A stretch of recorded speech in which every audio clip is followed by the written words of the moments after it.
여러분 안녕하셨습니까? 주님과 함께 5분 묵상의 시간을 갖겠습니다. 오늘은 레위기 17장 본문 말씀 속에서 하나님은 또 우리 인생들을 어떻게 축복하셨는가 상고하며 묵상해 봅니다. 오늘 본문 말씀은 하나님의 성민이 실제로 이 땅에서 어떻게 살아야 하는지를 가르쳐 주셨습니다. 하나님은 이스라엘 백성들이 들에서나 집에서 잡은 소나 어린 양을 반드시 여호와께 예물로 먼저 화목제를 드리고 그 기름을 불살라 여호와께 향기로운 냄새가 되게 하고 그들이 전에 음란하게 섬겼던 수염소에게 다시 제사하지 말라고 명령하셨습니다. 피를 먹지 말라고 경고하신 하나님은 육체의 생명이 피에 있고 생명이 피에 있으므로 피가 죄를 속한다고 했습니다.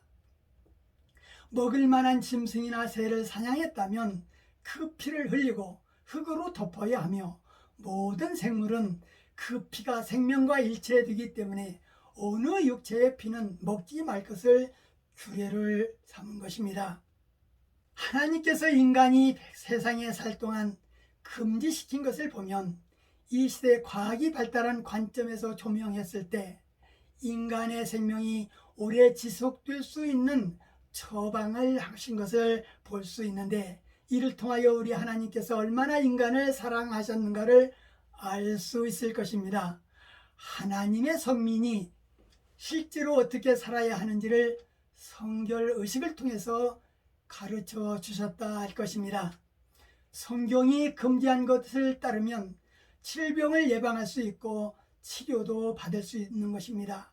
피를 먹지 말라고 하신 하나님의 뜻은 인간들에게 생명의 존엄성을 심어주기 위함이었을 것입니다. 왜 생명이 존엄한지 이 시간 우리가 생각해 봐야 될 것입니다. 생명은 하나님이 창조했기 때문에 귀중한 것입니다. 하나님을 멀리하고 생명의 존엄성이 없는 민족은 살육이 심하다는 것을 우리는 알 수 있을 것입니다. 하나님을 알지 못하는 사람들은 인간의 생명을 마치 짐승의 생명과 같이 취급하는 자들도 이 세상에는 있다 할 것입니다. 하나님을 모르는 젊은이들이 환경이 좀 어려워졌다고 스스로 목숨을 끊는 분들도 너무나도 많습니다. 한국은 1년에 1만 5천 명 이상이 자살한다라는 통계가 나왔습니다. 성경은 자살하면 구원이 없다고 말씀하셨습니다. 하나님 앞에 참 감사를 모르는 자들이 극단적 선택을 하는 것입니다. 생명은 하나이고 천하를 주고도 바꿀 수 없는 소중한 생명의 가치를 모르는 것이 불행일 것입니다. 어떻게 천하를 주고 생명을 만들 수 있다는 것입니까? 그 가치를 헤아려 본다면 상상할 수 없을 것입니다.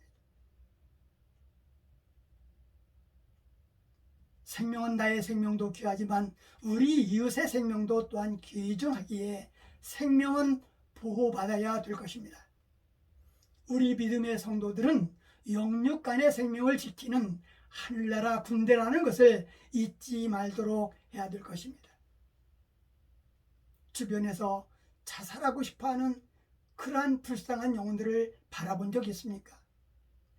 저들을 어떻게 우리는 구출해야 됩니까? 하나님 앞에 지혜를 간구하는 저나 여러분들이 되기를 주님의 이름으로 축복합니다. 오늘 말씀 여기까지입니다. 시청해 주셔서 대단히 감사합니다. 안녕히 계십시오.